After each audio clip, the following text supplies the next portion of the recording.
के। लेकिन पुराने जमाने में पीपल के नीचे मिट्टी रखने का मतलब यही है। एक छोटी सी कहानी भी अम्मा जी ने बताई कि ऐसे से एक 5 साल का लड़का था, उसके पिता खत्म हो गए, उसने डोली में अपने पिता को उठाया, पीपल के नीचे रख दिया। अब दिमाग एक बात लगाओ, 5 साल का बेटा और 60 साल के पिता जो मर गया है, और मरे हुए व्यक्ति में और भी ज्यादा वजन हो जाता है।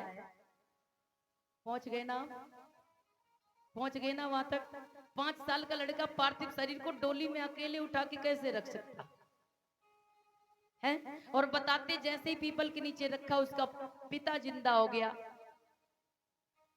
हाँ, इस बात को मान सकते हैं कि भाई उसके प्राण नहीं निकले होंगे, पूरी तरह से नहीं मरा होगा, किसी ने जाके भाई 2-4 लोग होंगे ले जा रहे थे, थक गए होंगे, बीच में मिट्टी नहीं रखी जाती है, तो हो सकता है पीपल का पेड़ मिला हो और पीपल के नीचे वही शुद्ध वायु वहां पर रख दिया हो, तो उसको पूरी अच्छी ऑक्सीजन मिली हो और वो जीवित हो गया हो, ठीक हो गया हो सकता है।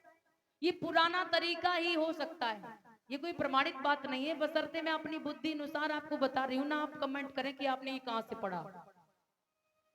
आज बीमार होते ना, ऑक्सीजन की जरूरत होती तो सिलेंडर के द्वारा हमें इस हॉस्पिटल में ऑक्सीजन दी जाती है, तो हम पूरी तरह से स्वस्थ मस्त हो जाते हैं। लेकिन ये पहले जमाने में ऑक्सीजन को सिलेंडर में कैद नहीं कर पाया था डॉक्टरों ने, लेकिन आज ऑक्सीजन को सिलेंडर में रखा है। लेकिन पहले ऑक्सीजन क्या होती है, शुद्ध वायु क्या होती है जानते थे, लेकिन ये भी जानते थे पीपल वृक्ष 24 घंटे ऑक्सीजन ही देता है। इसीलिए हो सकता है मिट्टी रखी जाती हो। इतने तो हम बूढ़े हैं नहीं कि हमने देखा है।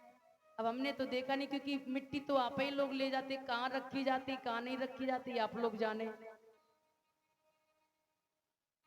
तो पीपल वृक्ष जो है ना, ये 24 घंटे ऑक्सीजन देता है। और आपको बताएं कि भगवान बुद्ध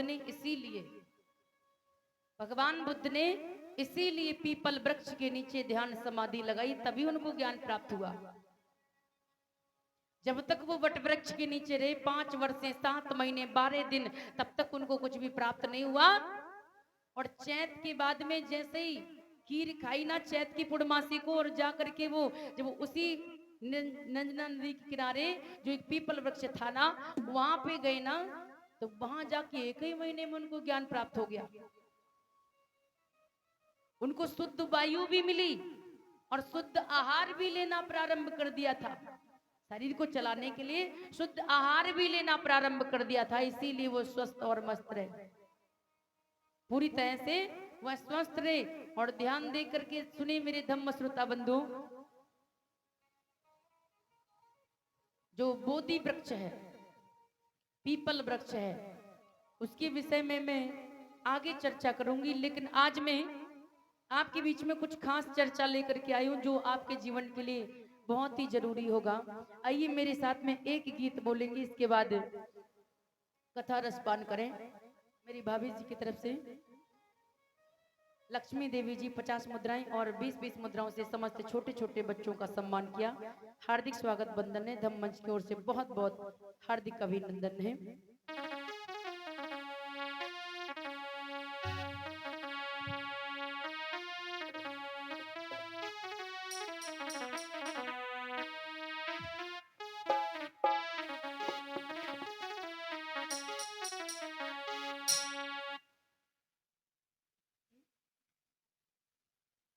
सौभाग्य आनंद की मम्मी ये 20 मुद्राओं से दान किया है और पुष्पों के हार से सम्मान किया। हार्दिक स्वागत बंदन है।